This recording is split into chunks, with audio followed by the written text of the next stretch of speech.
Welcome to the Series 7 Top-Off Study Guide, audio lessons for the new Series 7 exam. It's taken me a while. I've been at this for months, and I finally completed it.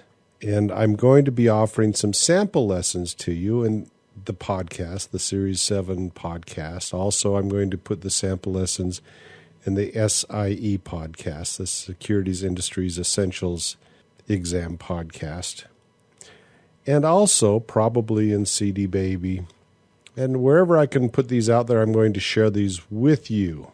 Also, you are going to be able to sign up for these sample lessons at the website. So you will get multiple opportunities to download these lessons and see if they make sense for you. I'm going to be sharing 6 lessons with you, starting with lesson number 2. I'm skipping over the first lesson, which is basically an introduction to the Series 7 Top-Off exam, the new Series 7 exam.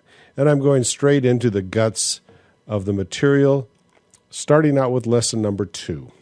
Now, if you decide that these lessons are valuable to you, you can always go to the website and purchase the full bundle of audio lessons.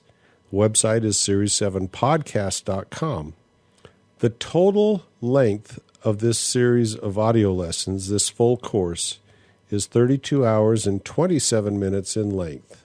It's 74 individual lessons. Now, I've gone through all of my old Series 7 lessons, and I've had to create quite a few new lessons for the Top-Off Study Guide, the Series 7 Top-Off Study Guide. And I've had to modify the ones that were not new. There is a big difference between the old Series 7 exam and the new Series 7 exam. The new Series 7 exam, while there are fewer questions and you have less time to complete it, what you are expected to have as a knowledge base includes all of the new information contained in the Top-Off Series 7 exam, as well as the information that you learned to prepare for the Securities Industries Essentials exam. There's going to be a lot of questions on rules and regulations, and also a lot of questions on suitability. In other words, you're going to have to go back to your product knowledge of the different investment products that you learned about in the Securities Industries Essentials exam, and then apply your best efforts in determining suitability for different clients.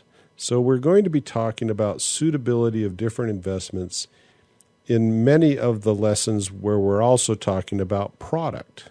And by product, I mean the investment choices that a client might choose to invest in, or you might suggest to your client that he purchase. Now, when you're going to make a suggestion, make sure that you know enough about that client to make a suitable suggestion. And we will be covering why in the series of audio lessons. All right, let's get on to the lessons. This is going to be lesson number 2, and this is the first audio lesson, the first sample audio lesson of the 74 lessons that are contained in the full series of audio lessons. And the full series of audio lessons is, again, 32 hours and 27 minutes. This lesson is on communication and correspondence. You might think that they're the same, but they are different. Communication means one thing, and correspondence means another. This lesson is 29 minutes and 4 seconds in total length. Now, if you decide to purchase the full series of audio lessons, you're not going to get any of this preamble. It's going to go straight to the beginning of the audio lesson. So all this preamble that I'm giving you today will be missing from the full series of audio lessons if you choose to purchase it.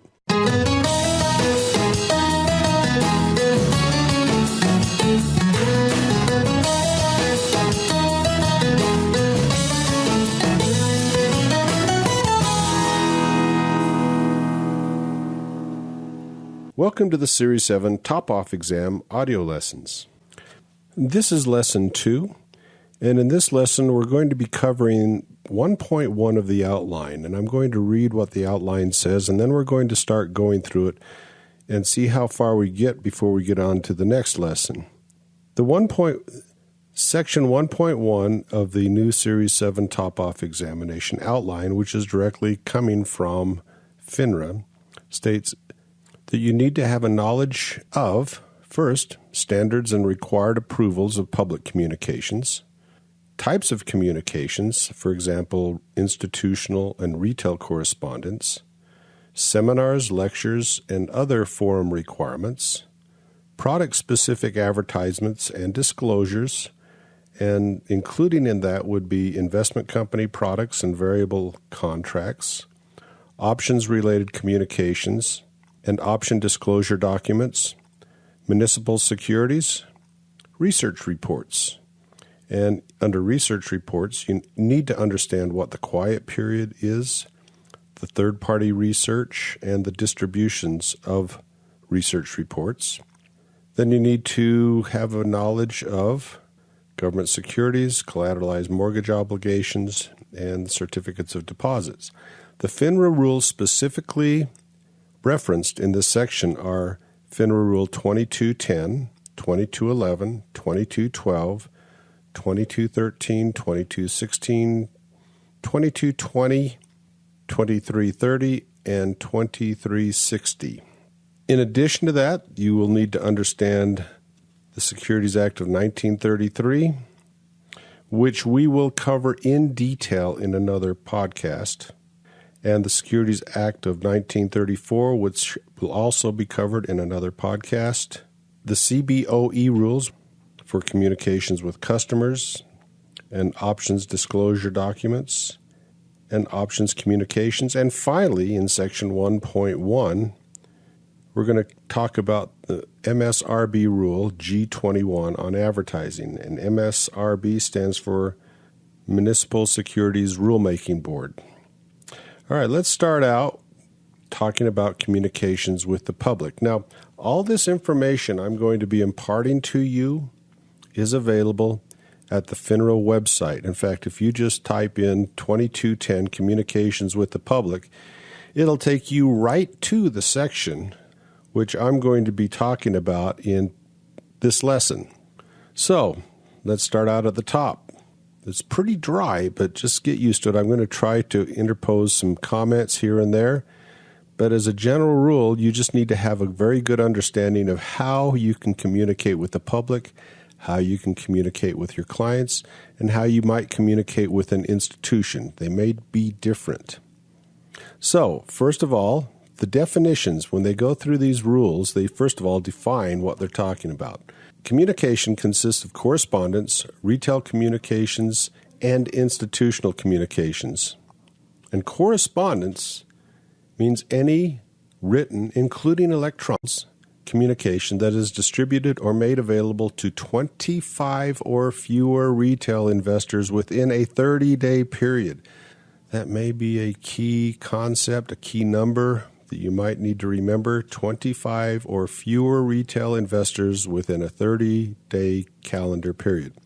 Now that's for retail communication. For institutional communication means any written, including electronic, such as email or attachments to emails, communication that is distributed or made available only to institutional investors, but does not include members' internal communication.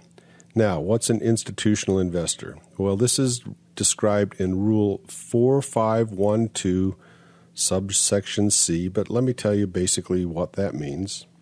That's any FINRA member firm or registered persons of the member firm, savings and loans, insurance companies, banks, registered investment companies, investment advisors, any entity with $50 million or more of total assets. Now, this can be an entity or natural people that have that sort of balance sheet. Employee benefit plans that meet the requirements of Section 403B or Section 457, in other words, has at least 100 participants, or any person acting as an institutional investor by himself. Now, let's say that you are an employee for a big corporation and you have an employee benefit plan. That employee benefit plan may be considered an institution, but you, as a beneficiary of that employee benefit plan, would not be considered an institution, just the entity itself.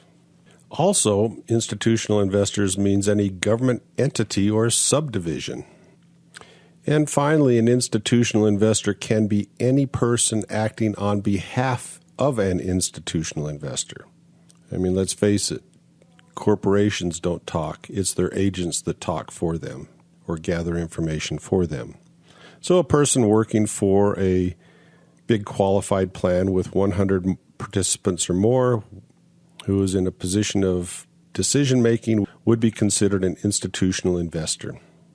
All right, let's talk about retail communications.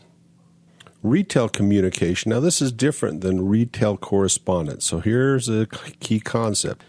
Retail communication means any written, including electronic communication, that's made available to more than 25 investors in any 30-day calendar period. So here's a key concept. Correspondence, retail correspondence is 25 or fewer people within a 30-day calendar period. Retail communication means communication that's made available to more than 25 retail investors in any 30-day calendar period. So what's a retail investor? All right, I'm going to read this. Retail investor means any person other than an institutional investor. So if you're not an institutional investor, you are a retail investor.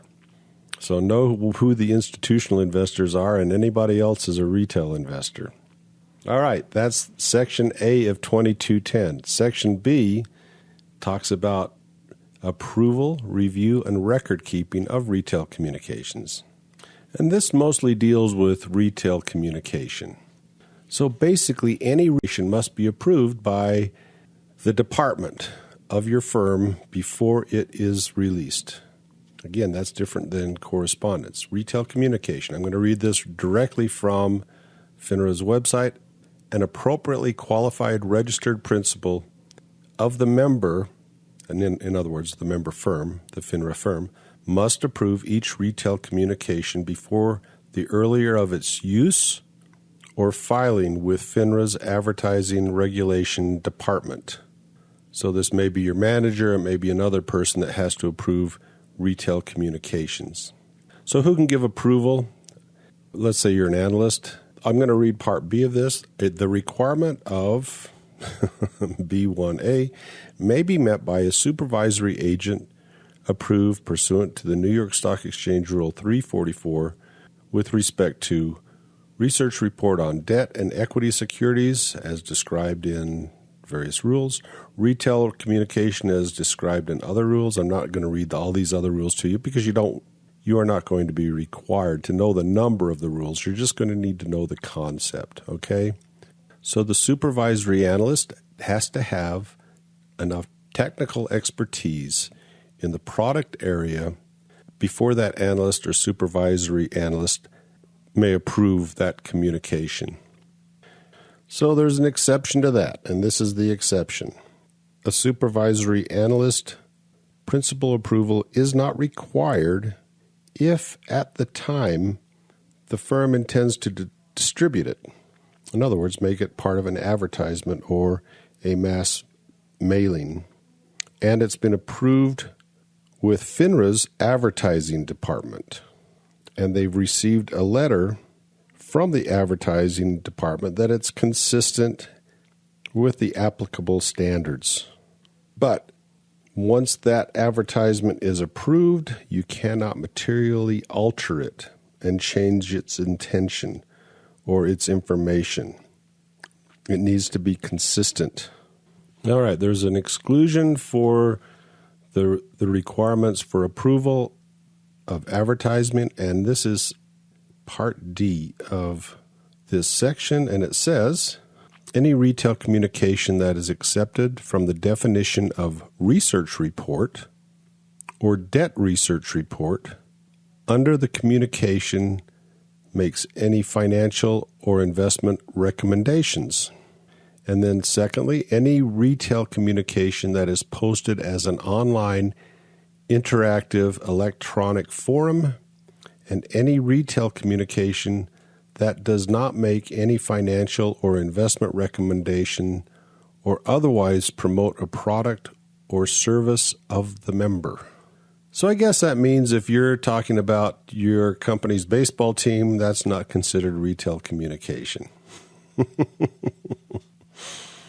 And finally in this section, FINRA may exempt you.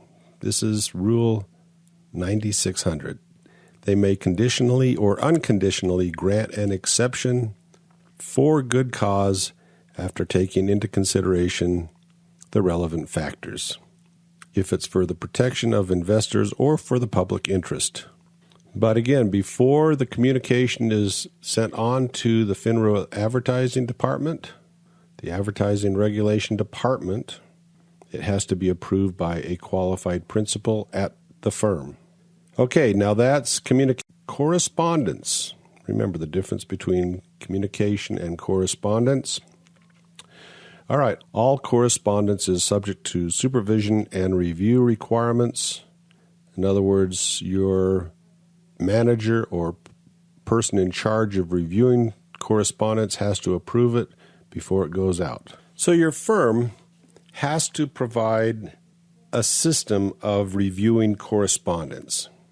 And that will be one of the requirements for you to go to work for your firm. They'll require that you read the policies of the firm, and one of those policies is going to be the correspondence policy.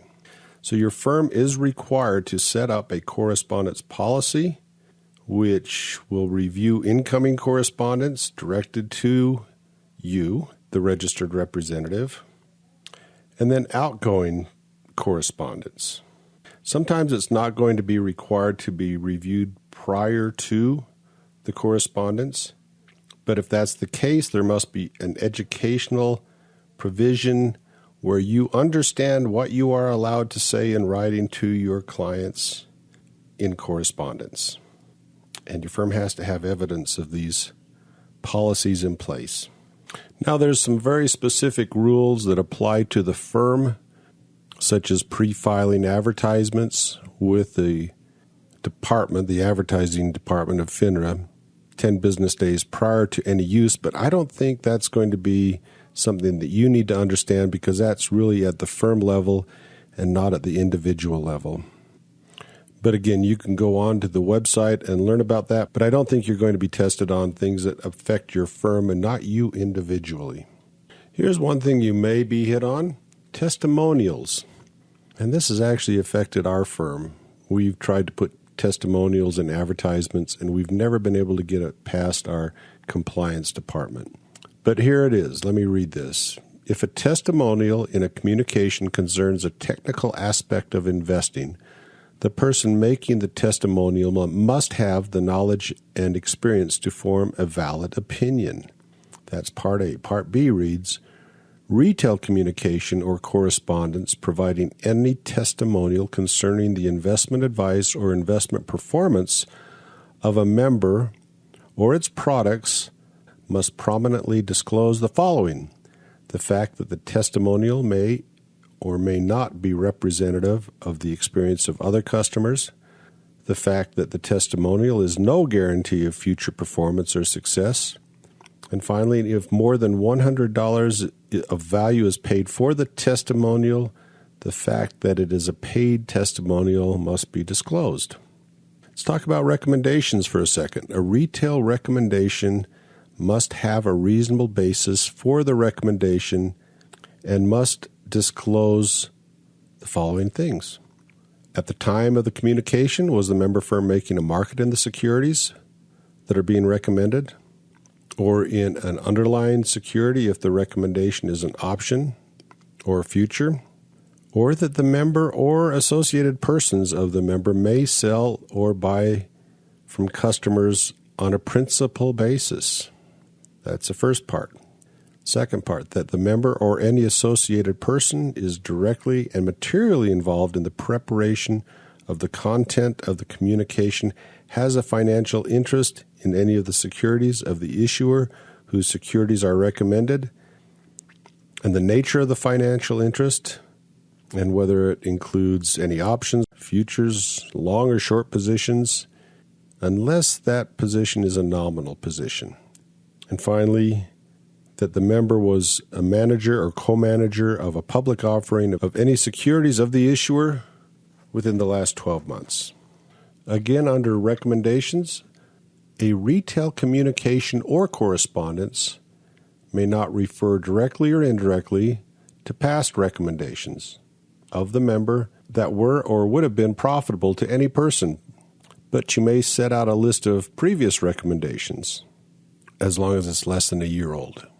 Now, there's a lot more to Section 2210, but I think that's the bulk of what you might be tested on 2210. So let's move on to 2211, communications with the public about variable life insurance and variable annuities. All right, I'm going to talk about 2211. I'm going to try to paraphrase this. I don't really want to read it, but I'm going to give you the gist of every paragraph in this. So the first section on this, communications with the public about variable life insurance and variable annuities. First of all, you have to identify the product. You need to let them know if it's a variable life insurance policy or a variable annuity.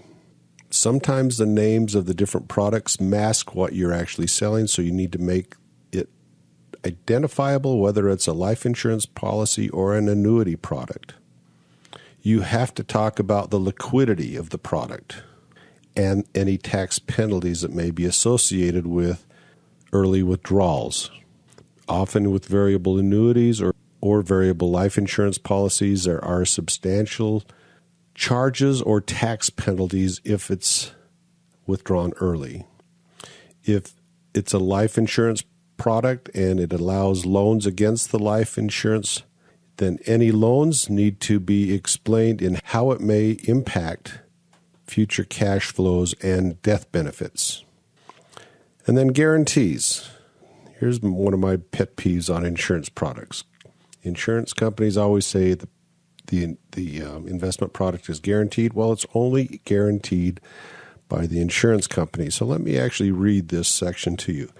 Insurance companies issuing variable life and variable annuities provide a number of specific guarantees. For example, an insurance company may guarantee a minimum death benefit for a variable life insurance product, or the company may guarantee a schedule of payments to the variable annuity owner.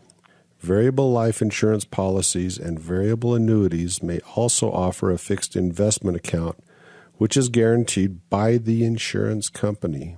The relative safety resulting from such a guarantee must not be overemphasized or exaggerated, as it depends on the claims paying ability of the issuing insurance company.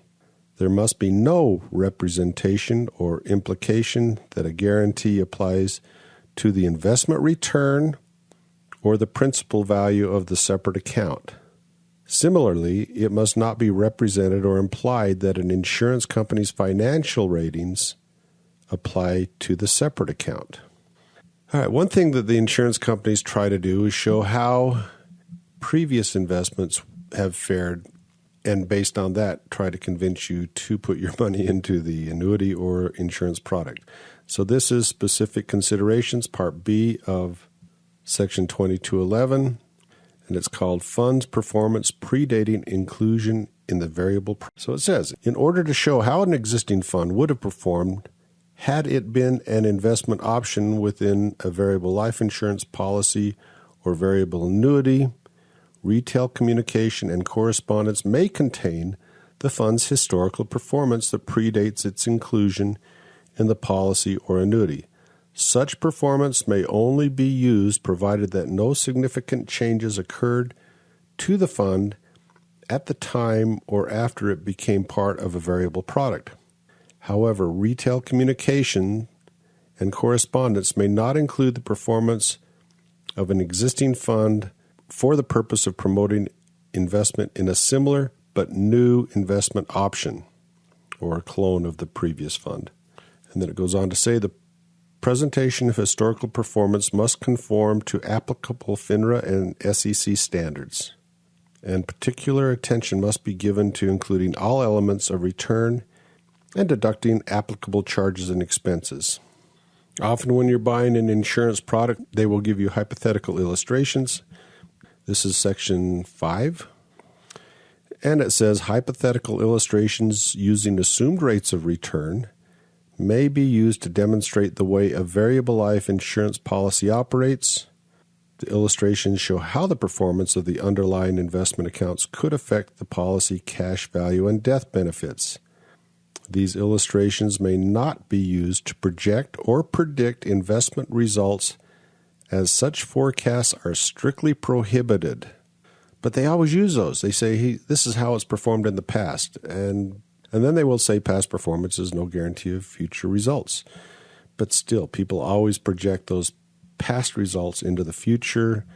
It's a standard sales technique. All right, I think that's all you need to know about communications with the public about variable life insurance and variable annuities. Again, you can go to the website and read section 2211 directly by yourself if you want more information. What I want to talk about in this lesson is public appearance. So public appearance is you want to have a seminar, you want to have a forum, you want to have a lunch, you want to go on the radio, the television. So each firm has to establish a written procedure that describes what you must do within your firm in order to engage in public appearances. And it needs to be pre-approved by your principals. Depending on the internal policy of your company, pre-approval may or may not be required. But if they're not required, then you have to have been educated by your firm as to what is allowed and what is not allowed in a public appearance. So any slides, handouts, PDFs, screenshots, anything used which may be seen or used by the participants in the seminar or whatever you're doing are considered communications and fall under the rules of communications. And also the person in the public appearance must disclose any conflicts of interest, such as if they have positions in the securities that they may be talking about, and if the firm has had any investment banking business with the companies that you may be talking about. Now let's talk about independent research for a second. Quite often your firm may buy independent research. If they do and you distribute it to your clients, if your firm does use independent research, they should not alter that research unless it is bringing it into compliance, factual errors. Again, if you're using independent research, your firm must disclose any conflicts of interest with the research. Again, if the firm is holding any positions in the recommended security, your firm must disclose whether it holds any interest in the recommended securities and any investment banking relationship that they may have had with the recommended security. Let's talk about research reports from your firm that are produced in-house for a few minutes. Research reports usually recommend you buy, sell, or hold. What other reason would there be for research recommendations? Unless it's just a general commentary on the overall economic situation or a macro type report. Well, FINRA has specific rules on investment research. If your firm has a specific rating system, like Morningstar has, I'm not sure what it is, a five stars, 4 stars, 3 stars, whatever. If your firm has a rating system, you must explain the rating system to the person reading the research report, and then also give percentages of the basket of stocks that you've recommended. What percentage is, let's say, 5-star, what percentage are 4-star? Let's say it's a 5-star rating system. The firm must disclose what percentage of its recommendations fall into the different categories. So how many are 5-star, what percentage are 5-star, what percentage are 4-star, and so forth. So there must be some good information on to what the rating system actually means in real percentages. If a company puts out research reports and rates everything a 5-star, then this needs to be disclosed. And sometimes most communication is recommending you buy a stock. So most of them are going to be biased towards the higher levels. That's just an editorial comment on my part.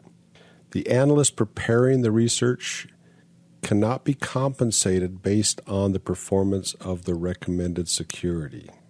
And again, if any analyst is talking to the public about the recommendations, they have to disclose any conflicts and also any conflicts of their employer. If the employer firms owns 1% or more of any of the classes of stock that might be recommended. Research reports have to disclose any investment banking relationship they may have had with the firm over the last 12 months, and if they intend to do any investment banking work for the firm in the future. So often in my firm, we will do our own research, and we'll talk to our clients about our research.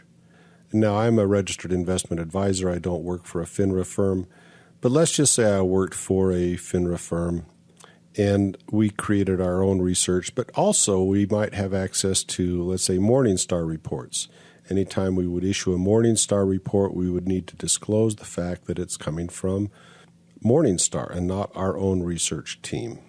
In other words, you can't take credit for Morningstar's research or an independent company's research if your firm did not produce that research. All right, we need to talk about what a quiet period means. And a quiet period is really where your firm cannot really talk about a company after certain events occur.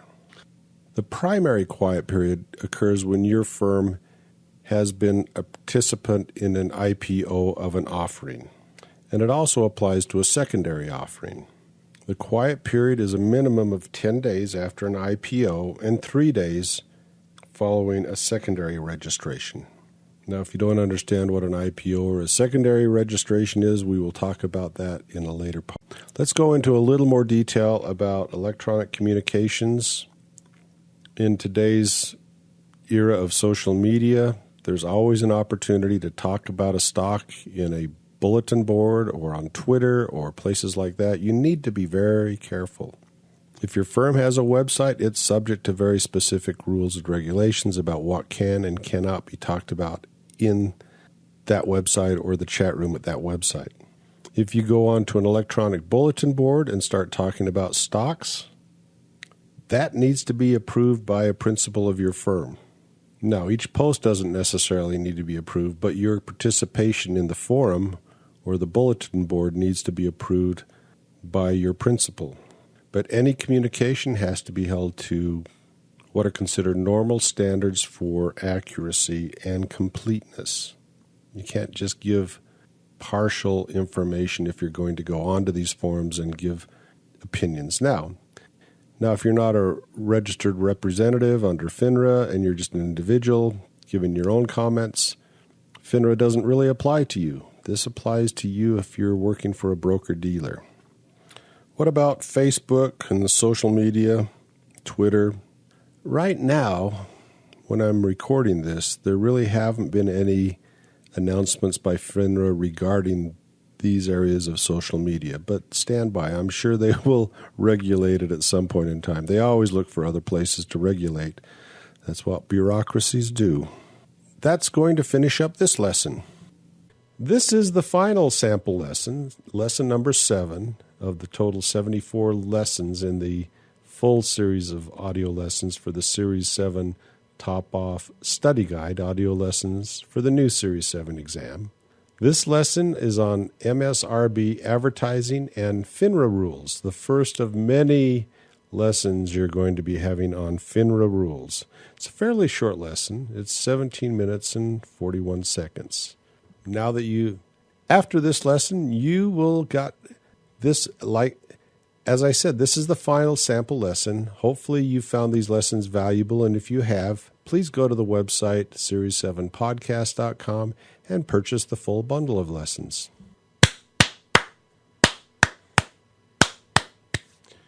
All right, thanks for listening to this sample lesson. If you decide you want to purchase the full bundle of audio lessons, go to series7podcast.com, and that's series and the number 7, so series and the number 7 podcast.com. Click on the Series 7 Top-Off Study Guide, audio lessons for the new Series 7 exam, and it will take you to a service called Gumroad. Gumroad will take your credit card information and then send you an email link where you are allowed to listen to or download the MP3 files. Let me strongly suggest, that you take the time to download the individual audio files into your computer. The total length of this full series of audio lessons is 32 hours and 27 minutes. So download all the MP3 files to your computer and then take the time to upload the individual MP3 files that you want to listen to back to your listening device. This would take up a lot of storage space to put the full series of audio lessons onto your listening device. I provide in the download a PDF document which explains how to go through the process of downloading the MP3 files to your computer and then uploading them into your listening device. Listening device, you're talking about an iPhone or another smartphone of some sort. You can also do it into the old-fashioned iPods if you want to do that. Gumroad does have an app which you can use to listen to the audio lessons, but I think you will have a lot of problems using the app. It has not been updated in quite a few years. I'm hoping that Sahil Lavinga, the founder of Gumroad, will be upgrading this app in the near future. But until then, if you want to purchase the full series of audio lessons, the best way to do it is to download it into your computer and then upload the individual MP3 files into your listening device.